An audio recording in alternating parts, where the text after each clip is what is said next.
Activista, periodista, algunos la definen como influencer, un término espantoso para describir a alguien, pero siempre dentro de las redes y la militancia y dentro del ámbito del feminismo. Hace unos meses, a partir de un caso muy mediático, el caso de Íñigo Errejón, la pudimos ver en los platós de televisión, siempre enfrentando determinadas posturas feministas, donde defendía algunos postulados donde muchas mujeres, pero sobre todo hombres que se consideraban a sí mismos de izquierda y feministas, se sentían muy identificados. Raquel Ogando, bienvenida a Punto de Emancipación. Muchas gracias, un honor. Si te parece, para comenzar y establecer la conversación con Jorge Alemán, me gustaría preguntarte qué recuerdos o qué registros tienes de aquel día en el que apareciste en los platós. Fueron intensos, sí. ¿Y qué te llevó de alguna manera a alzar la voz en ese momento y a enfrentar determinadas posturas feministas que hasta ese momento nadie desde la izquierda se había de alguna manera animado a enfrentar? Bueno, yo creo que se había sobrepasado un límite de dogmatismo ya cuando se llevó el yo sí te creo, que había partido principalmente del caso de la manada, que era un caso que estaba judicializado, que estaba debidamente investigado, ¿no? Del que conocíamos muchísima información, a aplicarlo a acusaciones anónimas sin pruebas en redes sociales. Que algo como eso no se pudiera cuestionar, no tuviéramos ni el menor derecho a formular alguna pregunta, ¿no? Y ya no solo en el caso de las acusaciones anónimas sin pruebas en redes sociales, sino cuando, por ejemplo, había surgido también la denuncia de Lisa Mouliá y la denuncia también muy interesante de Aida Nízar, que no pudiéramos ni siquiera plantear si efectivamente puede haber algún beneficio para una mujer en el sector mediático de un señalamiento como ese, desde una perspectiva pues igual crítica con el funcionamiento de los medios de comunicación y de la espectacularización de la vida privada y esta serie de cosas, que no pudiéramos hablar en realidad. A mí, no sé, creo que quizá me dieron más ganas todavía de decir hemos llegado hasta aquí y yo creo que por la fuerza casi tenemos que abrir este debate. Y bueno, creo que se consiguió, por lo menos, me parece, esa es mi impresión, empezar a cuestionar la instrumentalización política que se puede hacer de ese dogma y un poco también empezar a analizar qué es lo que nos ha llevado a este punto o qué idea tenemos de las mujeres para pensar que en ningún caso podrían mentir. Hubo además, yo creo, muchos debates que también surgieron interesantes de cuáles eran los argumentos que se daban por parte de las posiciones feministas más hegemónicas para defender esa presunción de veracidad, ¿no? Y en algunas ocasiones, esto se vio en el programa de Espejo Público, por ejemplo, estaba Carla Galeote y tal, y comentaban, es que no es que seamos como dogmáticas, ¿no? Sino que estadísticamente las denuncias falsas son un porcentaje insignificante, ¿no? Y claro, esto, pues otras figuras como Soto Ibars, que está ahora muy, muy especializado en el tema de las denuncias falsas y esto, pues lo ha rebatido diciendo que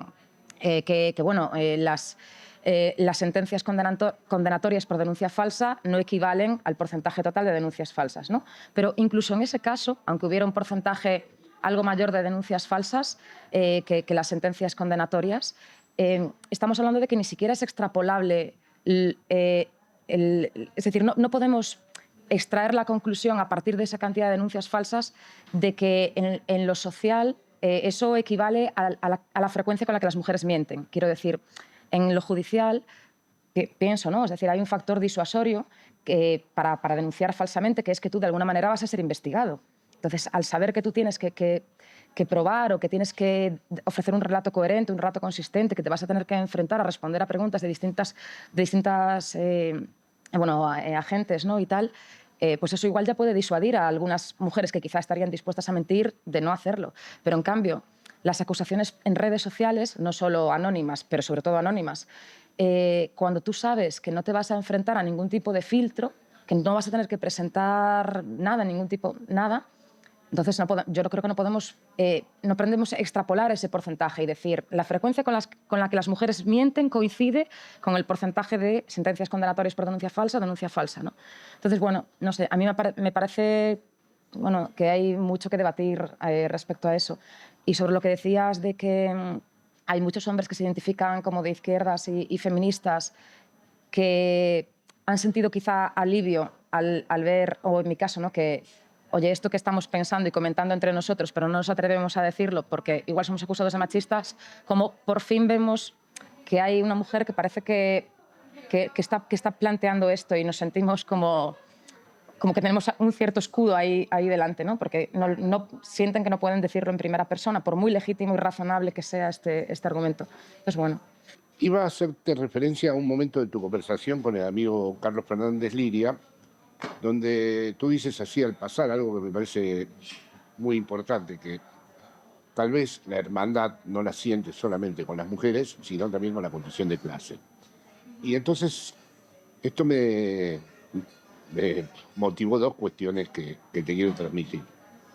En primer lugar, la ultraderecha usa permanentemente una referencia al wokismo absolutamente sobredimensionada, porque, por ejemplo, en el caso argentino, el presidente directamente fue a Davos a denunciar una especie de ordenamiento del mundo a través del wokismo, como si el wokismo fuera además el responsable de la destrucción de toda la vida familiar, digamos, ¿no? Y de la comunidad misma. Cuando es el neoliberalismo el que está destruyendo la cohesión familiar, no permite que una misma familia viva en un mismo lugar durante un periodo más o menos extenso. Entonces, y que en cierto modo también el propio neoliberalismo parece que alimenta la corriente woke, digamos, más identitaria, que a ellos más les molesta. Es una cosa... Claro, a eso iba justamente, esta paradoja, ¿no? Por un lado la ultraderecha lo denuncia, pero por otro lado es cierto que hay una versión neoliberal de lo woke, ¿no? Que es precisamente la que ha renunciado a esto mismo que tú has señalado en la conversación con Carlos, que es de la articulación con otras luchas. Es decir, las luchas del LGTBI o del movimiento queer o del feminismo tienen atrás una larga historia de represión, de cárceles, de movilizaciones. No surgieron a raíz de una elucubración progre, como la ultraderecha lo quiere describir, ¿no? Entonces, esta es una circunstancia que cada vez parece ser más difícil de conciliar, quizá, o... Sí, de analizar políticamente, que por un lado, ¿no? Incluso la izquierda cae en esa trampa y critica el wokismo, ¿no? Confundiéndolo con la versión neoliberal del mismo. Y a la vez está este uso perverso de la ultraderecha que es mundial, que lo ponen en la primera línea, en el exterior constitutivo del enemigo, ¿no? Entonces esta era una impresión que quería intercambiar contigo. Sí, bueno, yo también creo que mi postura feminista parte también mucho desde la clase, en el sentido de que, bueno, la frase a la que hacías referencia de esa entrevista, yo decía, no recuerdo exactamente, pero algo así como: no entiendo por qué el género necesariamente tiene que hermanarnos siempre más que la clase, o por qué siempre tienes que sentirte identificada con otras mujeres independientemente de la clase de su clase, y no puedes sentirte quizá más identificada con hombres de tu misma clase que con mujeres de clase superior a la tuya, ¿no? Yo creo que, no sé, ha habido autores indiscutiblemente de izquierdas o marxistas, ¿no? Creo que, no sé si está Engels en el libro de El origen de la propiedad privada, la familia y el Estado, ¿no? Creo que está bien ordenado el título. Planteaba un poco eso de, bueno, quizá la liberación o la emancipación de la mujer se puede conseguir a través de la lucha de clases, en el sentido de que sería posible, o cuánto quedaría de desigualdad de género a partir de... Ese texto estaba clarísimo, ¿no? Es cierto que hubo un mundo marxista, al que yo pertenecí, que pensaba que si verdaderamente las relaciones sociales de producción eran transformadas y desaparecía de este mundo la propiedad privada, eso necesariamente iba a conllevar una transformación también radical de los vínculos sociales.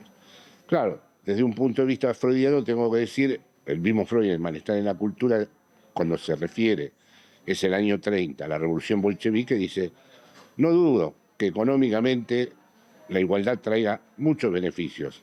Ahora, con respecto a la propia constitución de la condición humana, tengo mis reservas, dice Freud, ¿no? Y es cierto que, con respecto a la sexualidad, hay una serie de temas que se escapan yo suelo diferenciar el campo de la explotación del campo de la opresión. Mientras que la explotación es la extracción de plusvalía, la opresión incide directamente sobre los cuerpos. Y ahí sí se juegan identificaciones, relaciones de servidumbre voluntaria, vocaciones en donde el amor mismo puede ser tanto puede tener una dimensión, digamos, emancipadora o, por el contrario, una dimensión de sojuzgamiento. Y por lo tanto, es muy interesante analizar esa hermandad que tú has propuesto, porque por un lado, es cierto que sin una vinculación a la cuestión del hermano de clase, a la cuestión igualitaria, el wokismo se disuelve en reivindicaciones de lo particular, ¿no? Sí. Pero que a la vez la manera de articular estos dos campos parece ser bastante difícil, porque además ya la izquierda tuvo en su época esto mismo que se le reprocha ahora al feminismo, su cierre identitario. En los años 70, hubo un momento en donde la izquierda perdió el momento institucional, el momento instituyente, mejor dicho, y se volvió una institución donde sospechaba de todo.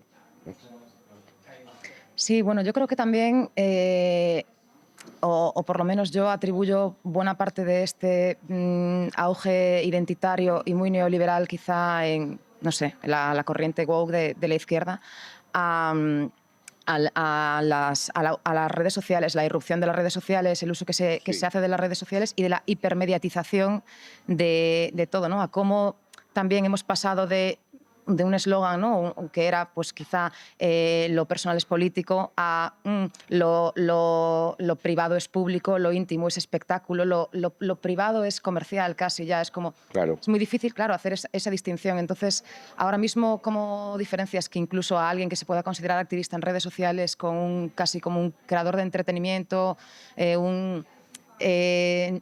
cómo saber qué es lo que es realmente una reivindicación política y qué es una mercantilización de la identidad en la actualidad, ¿no? Yo creo también, y bueno, antes cuando comentaba con Papo que me decía esto de, bueno, creo que te quieres revelar a veces mucho, hay como algo de masoquista en ti y tal.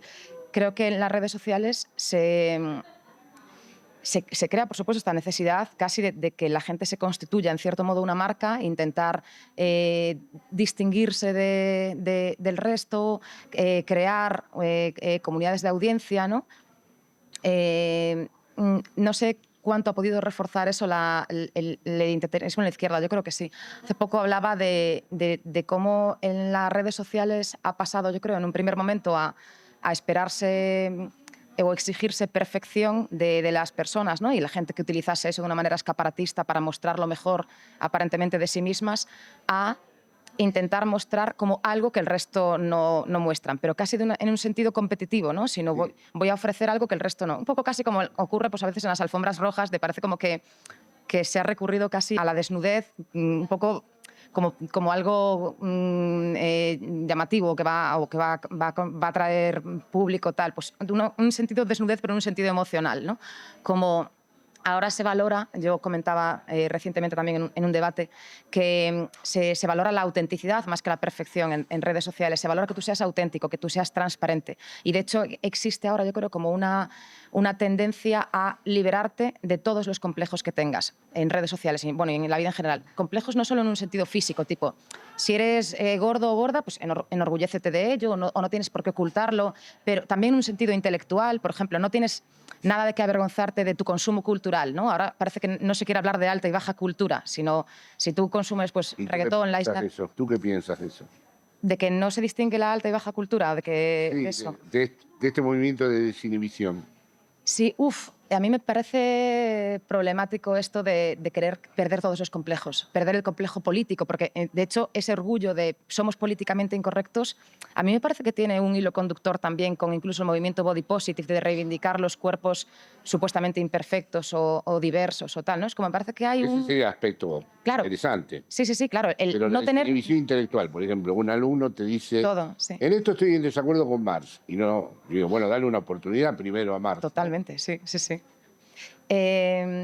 No sé si creo que igual convendría hacer una reflexión de hasta qué punto, esto igual es controvertido lo que voy a decir, pero bueno, hemos venido a jugar. Estamos en eso, sí. Exacto. Yo creo que en algunas ocasiones los complejos son necesarios, tienen una función social. Sí, Y esta, límite.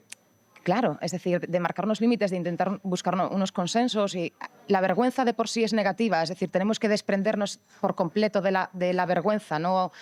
No, Yo creo que porque ahora la estamos... ultraderecha es desvergonzada. Sí, sí, esa es otra, por supuesto. Con respecto al uso de la palabra, la destrucción de la verdad, la capacidad que tiene de, además para denigrar, hacer referencia a cosas del cuerpo, a cuestiones intelectuales. Completamente. O sea, Pero también es cierto, yo creo, otra cosa que se ha visto, yo creo, a través de las redes sociales, bueno, y de la izquierda, ¿no? Y el feminismo sobre todo, justamente es, bueno, en relación a los complejos y tal, yo creo que ahora hay una cierta como incapacidad de tolerancia a la frustración. Creo que ya cada vez toleramos, tenemos menos capacidad para resistir la frustración, ¿no? Y esto, yo recuerdo que, bueno, sigue todavía de tendencia, ¿no? Hace poco, bueno, releía, hace poco, bueno, un par de años, un libro que me parece muy interesante recuperar, que era el ensayo este chiquito que tiene Oscar Wilde de La decadencia de la mentira, en el que se opone al realismo en el arte, ¿no? Y al naturalismo artístico, y defiende como la idealización y la sublimación y el romanticismo y tal. Ahora esto, por ejemplo, desde el feminismo y la izquierda parece que no se admite esa idealización, ¿no? Hay una búsqueda constante de desidealizarlo todo, de humanizarlo todo y de mostrar como casi la peor cara posible, como en un cierto sentido parece como que mantener las expectativas muy bajas.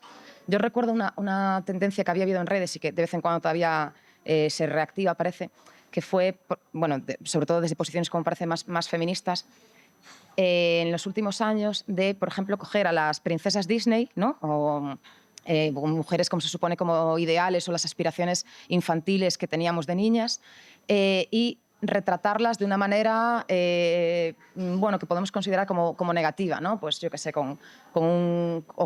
culturalmente se considera negativa, pues, con flacidez, con estresadas por el trabajo, con un divorcio que ha salido mal o tal. Había una fotógrafa canadiense que se hizo conocida precisamente por eso, que era Dina Goldstein, que fue, no sé si por los años 2010, quizá, una de las primeras que lo hizo, que había hecho unas fotografías que versionaban pues, a Blancanieves, a Rapunzel, por ejemplo, que es la princesa que tenía el pelo muy largo, tenía, creo, no sé si cáncer de mama, había perdido el pelo, la otra, bueno, como que estaba lidiando con un marido que no se movía del sofá y solo estaba viendo partidos de fútbol, bueno... Sí, pero esa tendencia casi como parece de ponerte en tu vida es esto, ¿no? claro, pero ¿Sabes cómo?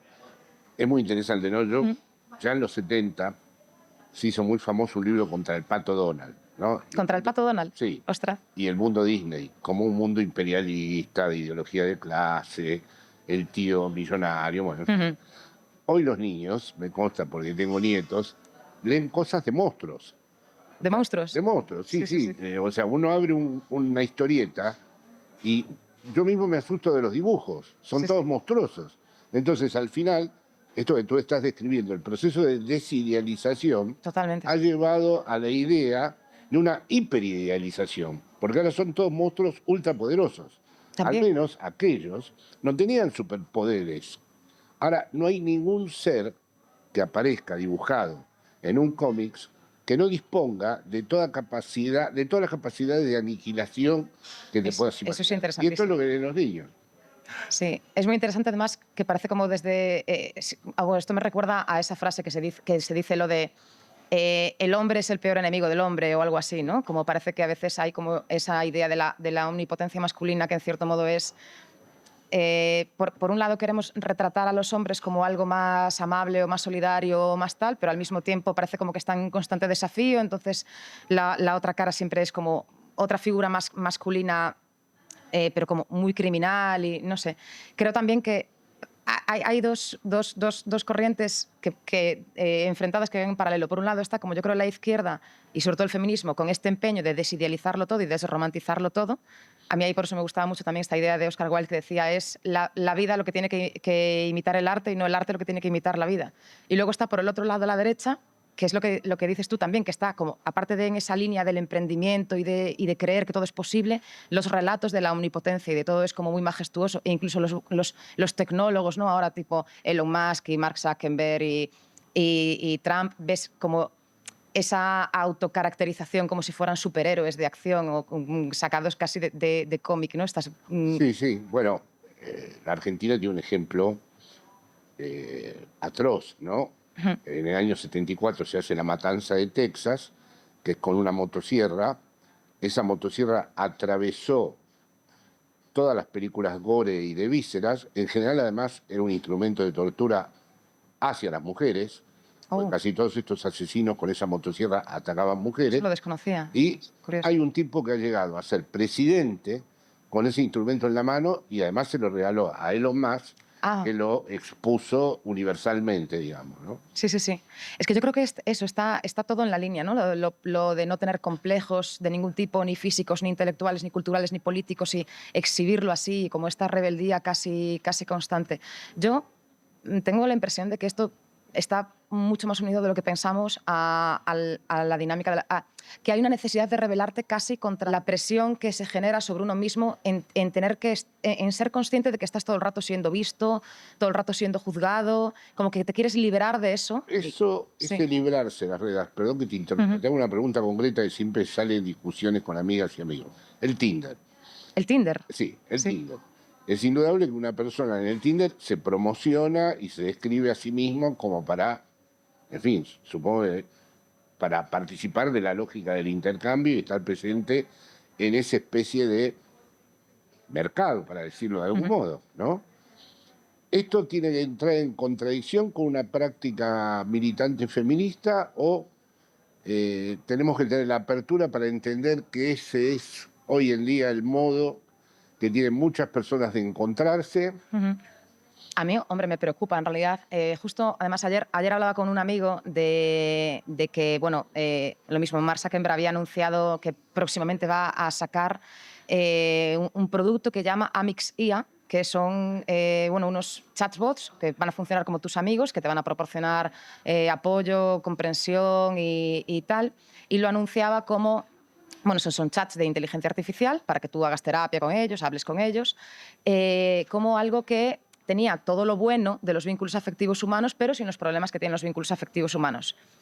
Y claro, yo esto lo comentaba con mi amigo y le decía, a mí esta tendencia, desde luego me empieza a parecer un poco distópica, debo decir, y al mismo tiempo creo que coincide con ahora que se está diciendo, ¿no? Que por ejemplo las nuevas generaciones, sobre todo la generación centennial y tal, ¿no? Aunque aparentemente son la generación más abierta sexualmente, en cambio son la que menos sexo tiene. Y en parte, pues, según aparecer muchos estudios, ¿no? Llevados a cabo pues, Estados Unidos, Reino Unido, Japón y en algunos países de Europa, parecen sacar la conclusión de que se debe a que la socialización presencial se ha ido sustituyendo progresivamente cada vez más por socialización digital. Entonces, claro, se conoce la gente de una manera virtual, ya sea a través de Tinder o ya sea a través de... Sí, las derivadas. Claro, o de Instagram incluso, ¿no? O redes sociales que no están en principio diseñadas para citas o así.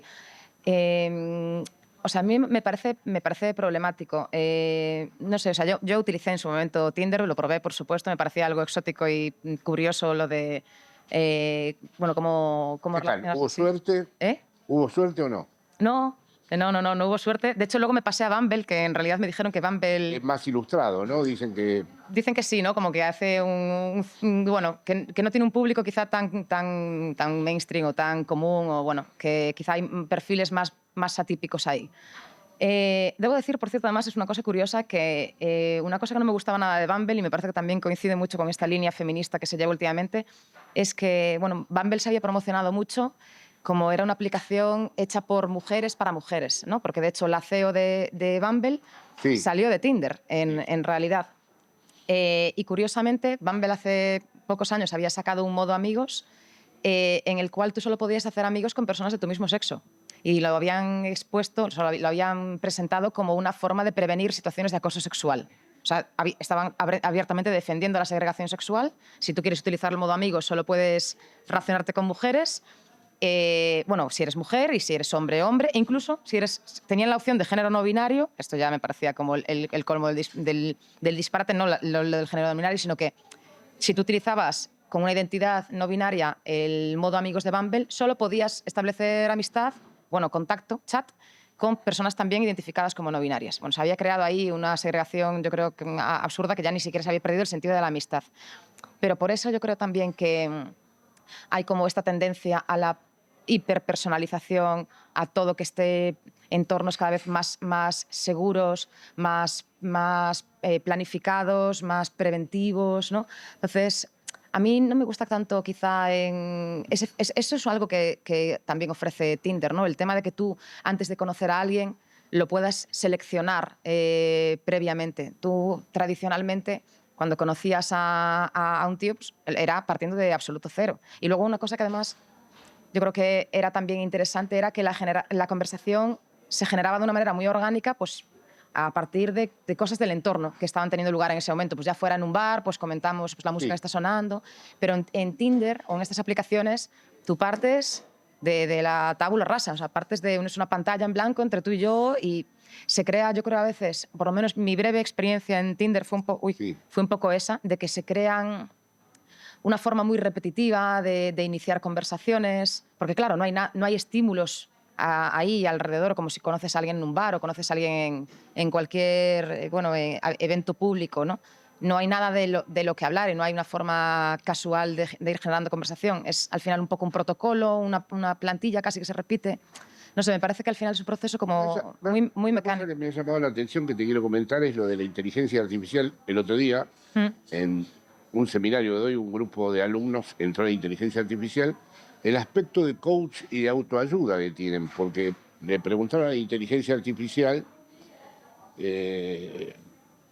que elegir entre dos parejas. Una es autoritaria, horrible, no muestra nunca el afecto, es incapaz de tener ternura, bueno, en fin. Y la otra es bella, amable, cariñosa, y la inteligencia artificial no respondió. Bueno, elige como si intuyera, vía coach e inteligencia artificial, que lo políticamente correcto es, bueno, pero esa persona que es así tal vez lo es de un modo defensivo y tal vez tú podrías aprovechar algo que esa persona todavía no conoce de sí misma. En fin, se mantuvo sin tomar partido en un equilibrio donde no descalificaba, sino que trataba de presentarse, como presentan los libros de autoayuda, como una instancia superadora, como diciendo, no voy a tomar partido por esto. Me llamó mucho la atención, porque los libros de autoayuda hacen esto. Sí, a mí me parece muy interesante. Ahora mismo, bueno, aparte de que muchas personas consideran la inteligencia artificial el oráculo, desde luego que, claro, tiene la capacidad de saber cuál va a ser la respuesta, sobre todo más valorada, porque obviamente la inteligencia artificial analiza todo el contenido disponible que encuentra a través de Internet y sabrá un poco cuál es la opinión que se genera con más frecuencia o que está más reflejada en los artículos que se han publicado.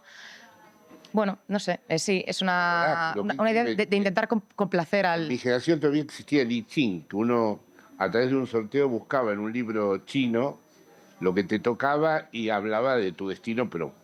Sí, siempre diciéndote lo que quieres escuchar. Claro, muy metafóricamente, de tal manera que uno escuchara lo que uno quería. Bueno, para concluir, una experiencia que tuvo que ver con las redes, pero que no surgió solamente de las redes. Podemos.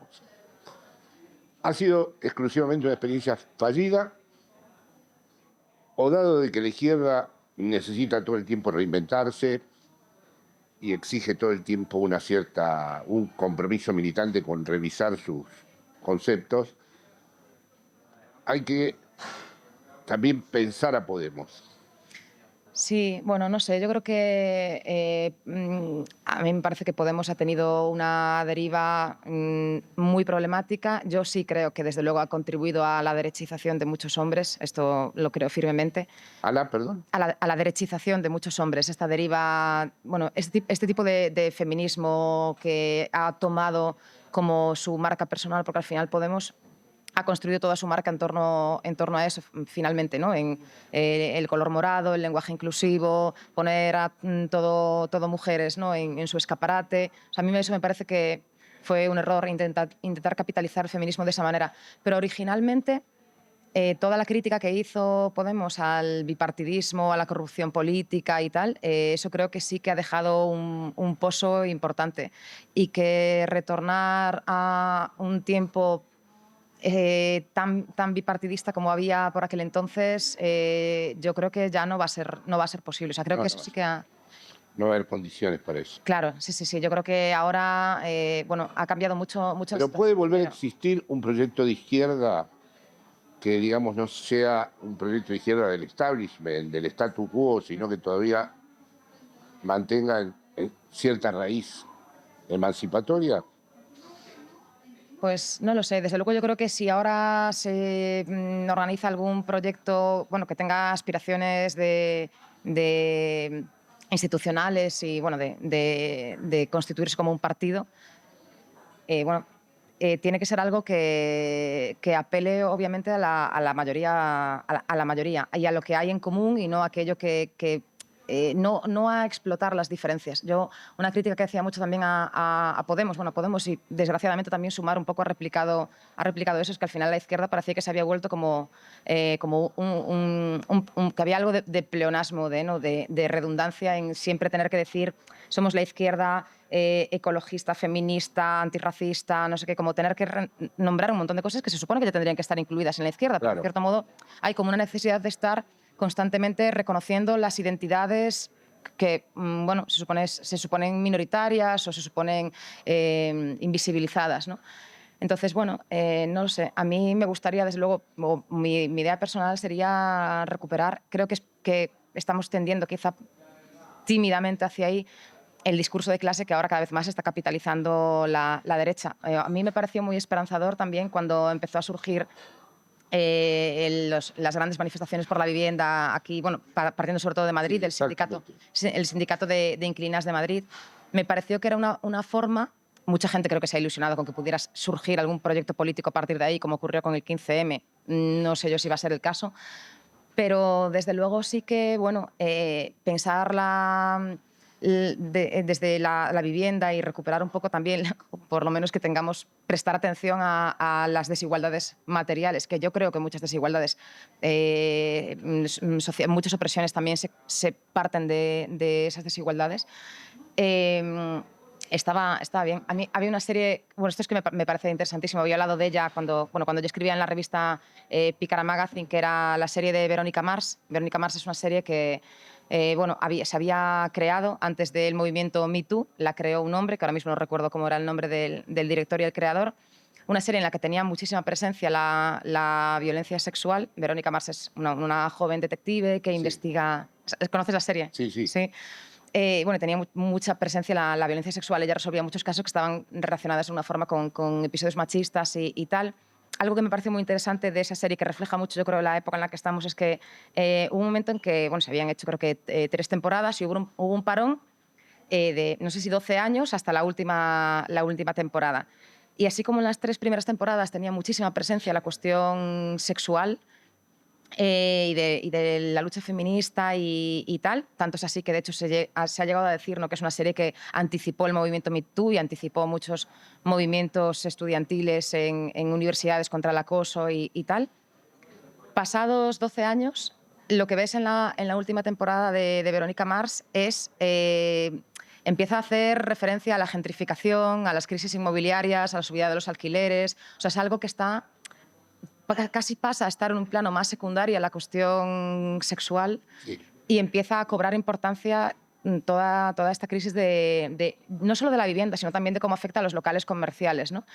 Yo recuerdo que, bueno, yo durante mucho tiempo admiré, bueno, intelectualmente y todavía admiro, bueno, a Beatriz Gimeno. Recuerdo que en un podcast, ahora tengo desacuerdos con ella importantes, pero recuerdo que en un podcast ella había dicho que ella temía que quizá próximamente la lucha feminista, como dejase de ser algo tan central en la política o algo que atrajese como tanta atención y fuera como de alguna manera postergada por otra lucha, que creía como que, o se intuía por lo que decía, que creía que era posible.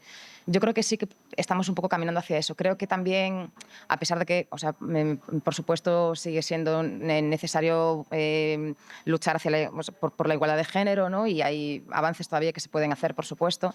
Yo creo que sí que, quizás es una perspectiva mía sesgada, hay una cierta nostalgia, no de los roles tradicionales ni de lo conservador y tal, pero sí de una relación entre hombres y mujeres no tan a la defensiva como la que vemos actualmente. Y creo que sí que se puede encontrar algo que relaje un poco esa tensión política en una lucha quizá más de clase. Entonces, bueno, no lo sé. De aquí a que se organice un proyecto político, creo que el feminismo o lo reconducimos, yo creo, hacia un feminismo más de clase y más que tenga en cuenta también los problemas que tenemos en común con hombres de clase trabajadora y se cree una identidad también compartida ahí, o acabará, yo creo, sí, postergado y que pasará este periodo. Esta es mi idea, mi pronóstico amateur y basado en especulaciones. Bueno, muy bien. Muchísimas gracias por tu generosidad, Natalia. No, gracias a ti, Jorge. Bueno, muchas gracias a todas y a todos por seguirnos hasta aquí. Les recuerdo que quienes quieran seguir viendo nuestros trabajos, se suscriban a @Casa Victoria Madrid.